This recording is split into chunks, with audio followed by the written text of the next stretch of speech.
I feel I need to do something where I have full control of my time, my energy, and my creativity. I want to be in control of what I'm doing, even if I don't know what that is yet.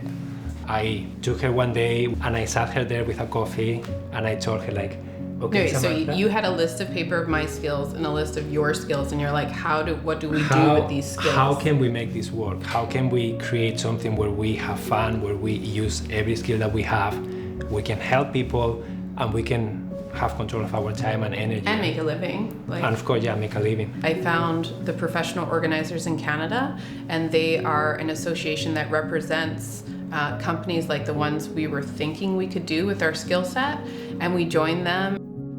We offer decluttering, we offer support with mental health, we offer a transformation in your home that will have a ripple effect in every other area of your life. I remember being a kid at our family cottage and gatherings and taking pictures of like the artwork on the wall and the couches and having this knowledge somehow that it would inevitably change one day, and I wanted to remember it. And I remember all my cousins teasing me and thinking I was weird.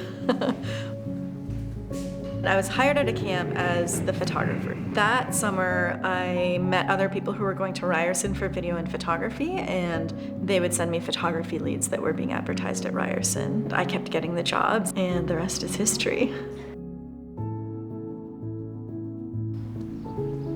I started to notice that many people were leaving, they just moved, and they didn't have time to finish setting up the place, and they were frustrated, and I didn't feel like they were in their homes because they didn't have time to react to finish it. So that's one of the things that I told Samantha, like, I think there is a need in this community for help. We saw demonstrated success in people's lives when they were able to give themselves time to get organized. The year after I opened, we had 6 deaths, like very close to me. And it was very overwhelming. And I knew I could function enough to like put on the face and shoot the weddings or shoot the family photography things, but I didn't have anything left in me to give to my clients outside of that front-facing thing. I was diagnosed with ADHD in high school. Being a wedding photographer just doesn't work for my brain. My brain just goes into overload and kind of shuts down. So in my 7th year, I took the year off. I stopped booking clients, got caught up with everything, and studied different business structures for photography and really finding the one that worked best for me. Headshots is the future for me. It's great because people literally call a few days out, and then I have maybe like 8 to 10 people in a given day, and I photograph them all, and I edit them all that day, and by the end of the day, my work's done. So there's nothing for me to forget. Perfect, and shoulder again, yeah. If I don't have that structure in my business day as an entrepreneur, then I'm just gonna have things fall apart, basically, and then I'll feel terrible.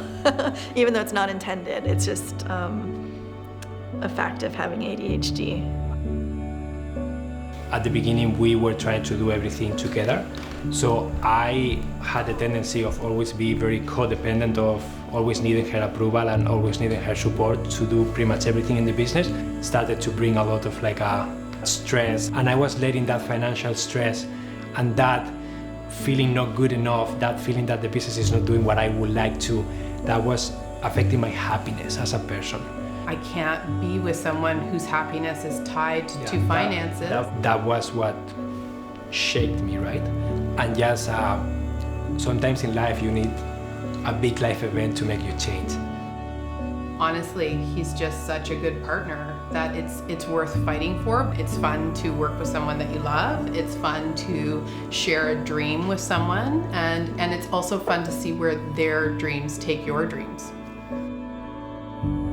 I think most people hate having their picture taken, and when I have someone inquire with me whose voice is literally shaking in anxiety of even making that call, it's just so rewarding to be able to like work with that person and like slow down the day a bit and really dive into that. We've developed an experience that allows them to really relax, allows me to photograph them for who they are and what they want to be projecting, and end up with a headshot that they love. What does this mean to you looking at it? A lot, and I totally forgot it was back there. I always ask them, if you could snap your fingers and you visualize this space finished, what does it look like?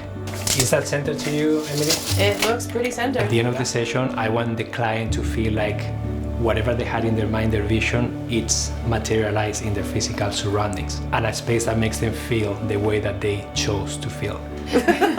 How does that make you feel? I love that. It's perfect.